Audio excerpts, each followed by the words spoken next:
Man, Wrong said he's willing to die for this kid. Clearly, he's not too fond of living. Meanwhile, in the forest, zombies were falling one after another. Our boy had already reached level 8. He was impressed by how quickly he was leveling up without even entering a dungeon. And now he was standing face to face with Lai Hao's mansion, eager to settle the score with the bastard. At the mansion, troops were patrolling everywhere. Our boy was expertly hidden up in a tree. He climbed down, crossed the lawn, and pressed his secret lever. With that, a passage that few knew about opened up. Even with so many guards in this place, they didn't stand a chance against someone who knew everything. As he got closer to the house, he observed in hiding. He quickly recognized the group as part of the mercenary guild. In his past life, this was the group Lai Hao trusted most and the one he hated the most. It's a shame that he had been watching this family for a long time. So far, the troops seemed well organized and he hadn't found any weaknesses. But then something caught his attention. He recognized that man as the infamous Rong Zhang. In his past life, this guy became a war god and was always the leader of the mercenaries. Eventually, Lai Hao ordered this guy to hunt him down. Many times, he found himself surrounded. Rong was definitely one of the worst enemies he faced. However, he had escaped Rong so many times that the guy even earned the title of the Disgraced. It was probably fate that they met again like this. At that moment, Rong sensed something. He turned around and our boy barely managed to hide. It was dangerous, but it would be perfect if someone so crucial to this family died early on. He put on the mask that hid his presence, and at that very moment, the guards passed right by him. I knew that thing helped hide his presence, but damn, the guy was standing right there, and nobody saw him. Our boy was anxious not to miss this opportunity, but Rong remained alert, wondering why he had this feeling that someone was watching him. He told the others to increase security around the place, thinking he needed to kill whoever was nearby. Time passed, and it was already midnight. On the sofa in the living room, Lai Ho said it was ridiculous to think someone was out there. He was sure there were only zombies outside, but Rong said it was better to be cautious because he was certain they were being targeted. Lai Hao threw his watch on the floor, calling the guy a bastard for taking so long to come and kill him, making him lose sleep. One of the servants said that if he was so bored, they could find something for him to do. The excited one said she had an idea and asked Rong if he hadn't captured a zombie today. Rong confirmed that he had, bringing it in for analysis, thinking it might be useful in developing new weapons to fight zombies. Lai Hao said there were plenty of zombies outside and he wanted to play with this one. Rong knew it would be dangerous, but figured it might be a good way to calm the boy down a bit. Lai Hao said he wasn't going to take any risks in this game, and besides, there were plenty of people in the village. Rong looked at the man next to him and told him to bring the zombie they had captured. A while later, a muscular zombie was brought in, restrained by chains, with several men struggling to hold it down. Clearly, this creature wasn't at a normal level. Lai Hao, however, didn't hesitate and ordered them to bring the large cage. Inside were 6 girls, all staring at each other, trying to figure out what was about to happen. As soon as he rang the bell, all of them flinched in fear. The girls were going wild, banging on the bars of the cage. It was clear that Lai Hao also had some mental issues. It seemed like this was an apocalypse for people with an IQ of 16. With that, he handed the key to one of the men, telling him to open the cage because he wanted to play a little game.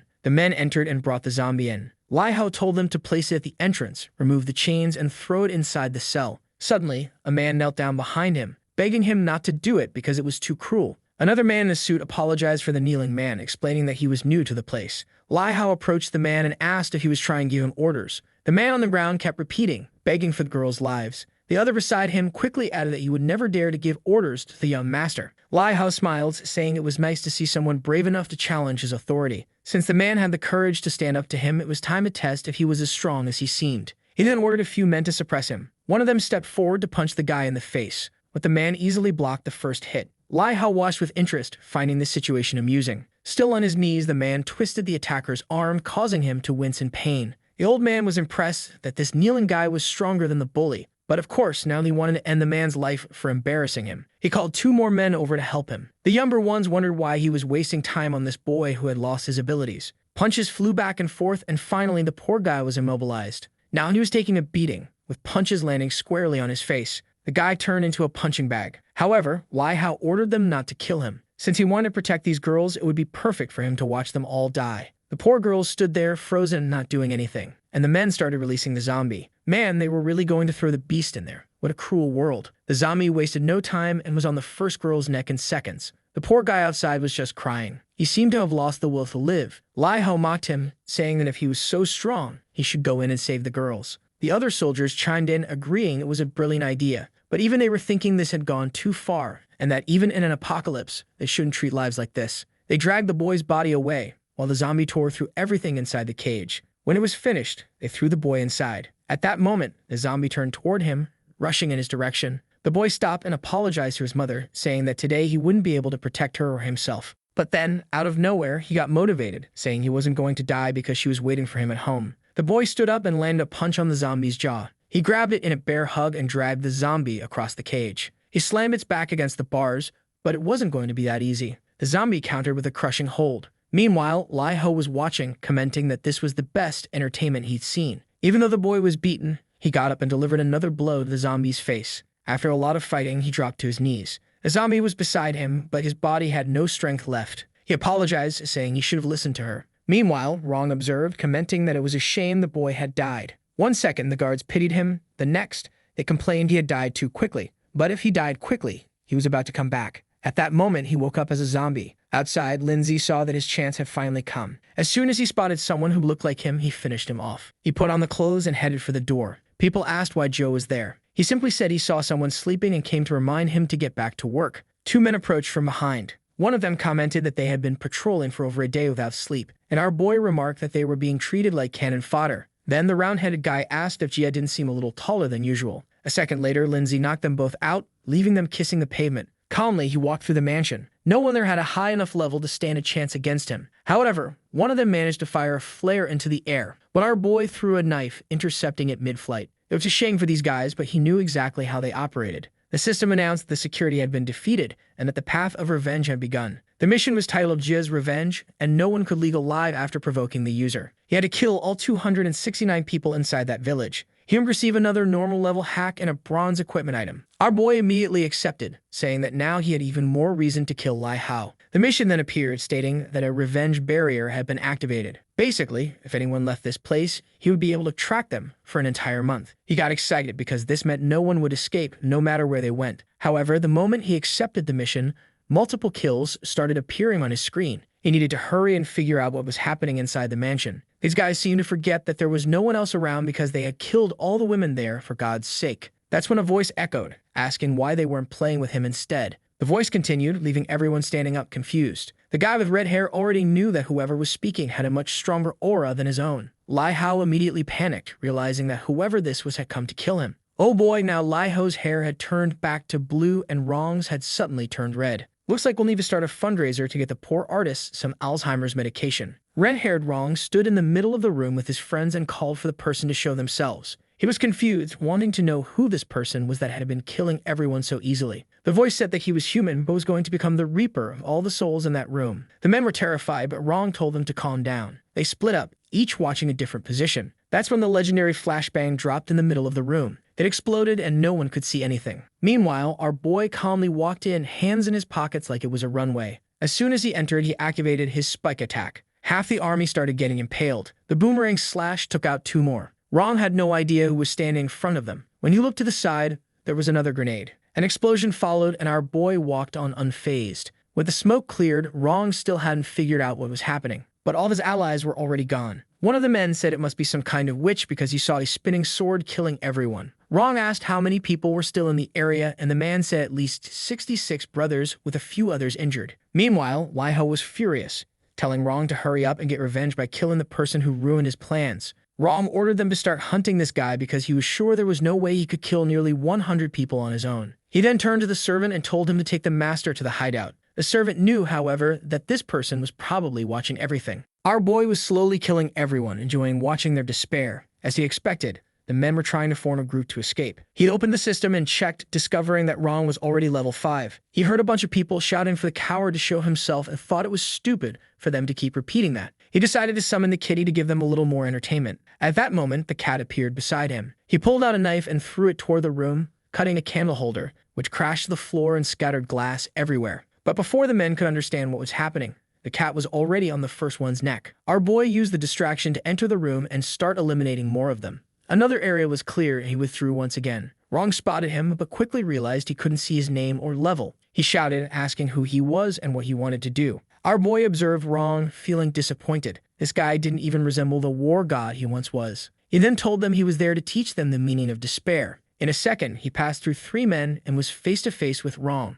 The poor guy couldn't react and trembled all over. He dropped to his knees, realizing he didn't stand a chance. The kitty went after him, and our boy said he was going after Lai Hao. because with the revenge barrier, there was no way that guy could hide. He kicked Rong, asking how he expected to be called the leader of the mercenaries while acting like this. But Rong replied that the whole organization had been wiped out, so it wasn't like he was the leader of anything anymore. Lindsay smiled, seeing that Rong had realized he had lost everything he had worked so hard for over the past years. Rong then asked him to at least tell him who he was so he wouldn't die with that regret. Our boy said he didn't expect something so good to happen, and slowly approached him. Then he whipped his neck, taking him down. Rong hit the floor and our boy stepped on his head, saying he remembered the day Rong did the same to him and called him an ant. He stomped on him several times, saying that Rong had taught him never to talk too much in front of an enemy and to always finish them off. It was much better watching him die full of regrets. Now that Rong was dead, the Lee family had been drastically weakened. But it seemed our boy had gotten drunk on revenge, stumbling into things left and right. With that, he left the mansion, leaving a pile of people ready for the next life. Elsewhere, a desperate Lai Hao said it was impossible that this guy would follow him there. The butler told him not to worry, assuring him that Rong would handle the situation. But then suddenly, the door dented in the shape of a body. At that moment, Lai Hao knows that the person he suspects are protagonists sent to kill him has arrived. The butler tells him to calm down, that he sent the rest of the people to the secret base, so no one will imagine they are there. Lai Hao is furious, wondering how that Dan orphan found such a strong assassin. The butler asks if it could be a secret card that his father, Lin Jian, had left behind. However, Lai Hao insists that it's impossible. After they killed his father, they left nothing for that boy. If it weren't for the boss's insistence, they wouldn't even have left a descendant. Our boy drags the man away from the metal door and announces for everyone to hear that he now understands everything. Inside, Lai Hao asks why he's hearing Lindsay's voice, and our boy says that, apparently, he's been a target since birth. There were still many things he didn't know. From inside, Lai Hao yells that he should have killed that brat when he had the chance. However, our boy wants to know who Lin Jian was and why they wanted to wipe out the entire Lin family. Lai Hao laughs, saying it seems that the orphan really knows nothing about his father. Then Lai Hao confesses that his father was about to get promoted when Lin Jian, our boy's father, reported him. This ruined all the Li family's plans and business, which is why they made sure the entire Lin family was killed. At that point, Lai Hao says it's time for our boy to answer and asks where he found this professional assassin. But our boy replies that it's useless for him to know, as the entire Li family will disappear. Lai Hao laughs, telling him to keep dreaming, until our boy kicks the doorknob. With that, the door opens, revealing the little kitten next to him. Man, the poor butler comes rushing to punch him. Even lazily, our boy dodges. The kitten leaps in his direction, and what do you know, bam. The butler punches the little guy. The 30 minutes of the kitten were up, and he begins to disintegrate. At that moment, our boy moves to his face, removes his mask, and says Lindsay has arrived. The old man is startled, asking if he was the assassin behind all of this. And at that moment, Lai Hao realizes he messed up. The butler says it's impossible that a kid like him could have killed someone as trained as Rong. Our boy warns the butler that the Li family's martial arts have become irrelevant in the apocalypse. Lai Hao keeps protesting, saying it's impossible for him to have gotten this strong alone. Our boy tells him that now he's going to find out if he's strong enough to take them both down. Then he lunges at the butler. He brings both arms together and blocks the punch. Man, he's still holding up, what a guy. Our boy is impressed, saying that not even Rong could have withstood a punch like that. That's when the old man decides to show his true form. He destroys all his clothes, becoming ridiculously muscular. Our boy draws his sword and slashes at him. The butler calls him despicable for fighting dirty, but he simply responds that in an apocalypse, anything goes. In that moment, he spins the sword and activates a double slash. The butler dodges it, but it's a boomerang, and it's coming back from behind. With that, the butler takes the first hit on his arm. The old man says he can't believe that after 50 years of training, he's going to lose this easily. That's when our boy's explosive combo activates on the butler's arm. At the same time, Lindsay moves in closer. And then bam, he stamps the butler's chin, saying he needs to make sure he's dead. It's a shame that he was so strong, but he couldn't adapt to the apocalypse. This shows that it's necessary to be smart and always stay alert to the situation and its changes. That's when he sees that Lai Hao has fainted on the floor. He thinks Lai Hao is useless and approaches him with his sword. He gives him a little poke to see if the boy wakes up. Of course, in an instant, he jumps up screaming. Our boy asks if he's going to stop pretending to be dead. Man, he gives him a sequence that's not exactly kind. Lai Hao starts screaming for help, saying his father won't let this slide. But our boy just keeps spinning the sword. Lai Hao begins to beg him to finish him off quickly. Lindsay tells him not to worry, he won't forget to do that. He then pulls out a blunt knife that can't cut properly and gives the first strike to Lai Hao's thighs. Our boy apologizes, saying that unfortunately this apocalypse is full of bad weapons. But sooner or later he would get it right, he promised. And then he strikes again. Our boy says it's a shame Lai Hao will never feel even 1% of what he suffered for 10 years. Confused, Lai Hao asks what he means by 10 years, considering he only started messing with our boy 3 years ago and thinking about ending him. Our boy tells him to stop with the stories, because it's time for some fun. He gives him a lash here, then another one there. For each strike, he gives a reason or a feeling he had experienced over the past 10 years. One on the chest for killing the family he never even got to know. Then he says he's tired of giving reasons, and from now on, it's just because it makes him happy. He goes into his inventory and pulls out a very peculiar item, and it's unclear what he plans to do with it. Lai Hao asks what he's planning. Our boy says that it was Lai Hao himself who came up with this method. Shocked, Lai Hao says he's thought of something like that, but never told anyone. Lindsay keeps making him suffer for a long time. A few hours pass, and Lai Hao is completely messed up. Our boy says he can't die that easily, that it's not even 1% of what he used to do to others. However, looking at the situation, our boy no longer has any interest in killing someone so weak. Still, he gives him a few pokes to see if he's pretending, until Lai Hao's body collapses and he says that now he's finally reached his limit. Our boy walks away and activates the double explosion slash. The kid even had to leave the room to grab an umbrella.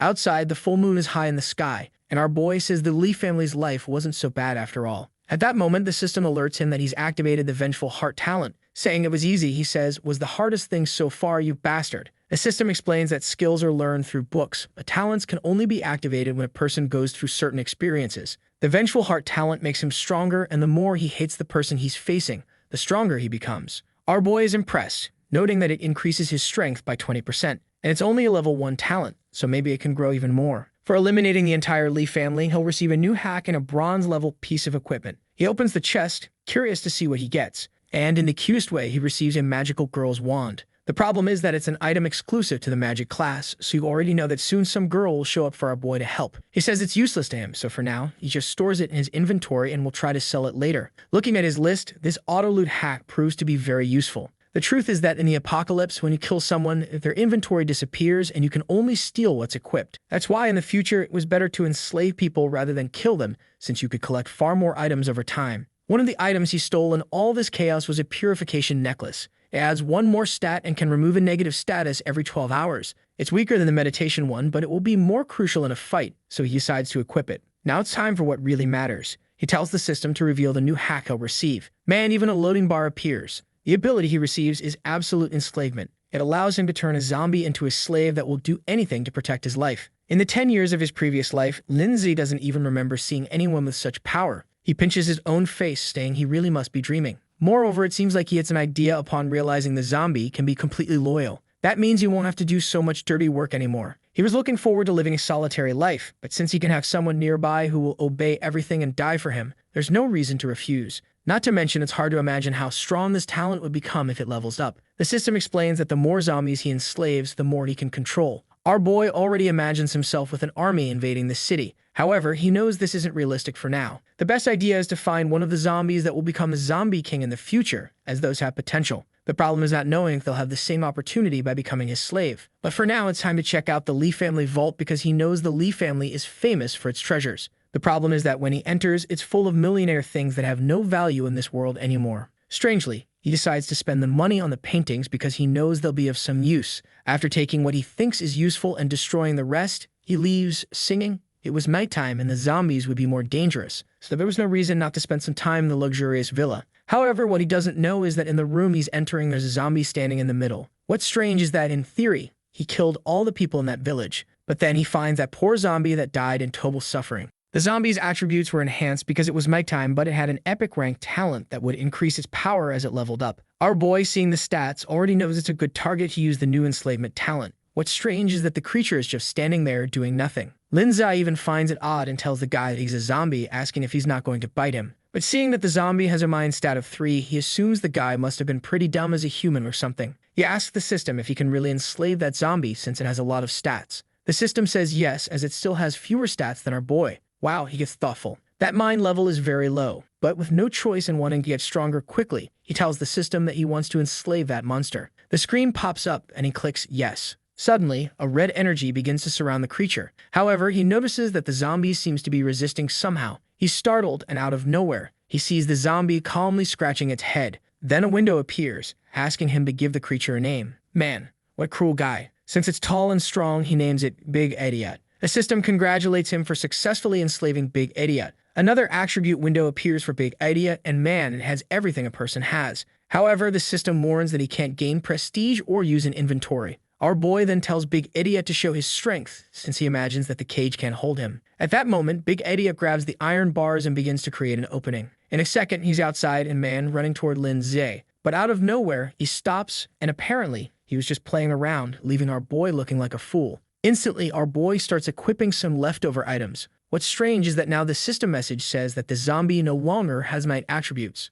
Our boy says it's to be expected since the creature was already too strong. He then tells Big Idiot that he's going to sleep and orders him to watch the door. Another peaceful night for the lazy one passes and he wakes up in his room. Upon opening the door, Big Idiot is standing there, just watching. Our boy congratulates him, saying he did a great job, but then asks if he wasn't down there eating the bodies. The creature says no, and our boy realizes it's quite different. With that, he heads to another room and pulls out the usual feast. He starts eating, but then something falls on his back. When he looks, it's Big Idiot drooling, wanting to eat. Our boy has infinite food, so he tells him to eat a bit too. In his past life, he doesn't remember zombies liking to eat human food, but he had no choice, so he summoned another feast and told him to sit down. He was starting to worry about storing so many food cards, but it seems he found a solution. The original plan was to get revenge at level 5 or 6, but now he's already at level 8 and still can't enter the dungeons. Maybe with the map, the equipment, and Big Idiot's help, he could make the profession change and become a shadow of illusion. If that's the case, it's time to head to the Manga Museum and find the profession change scroll. He remembers that the ancestral scrolls there are essential for a profession change.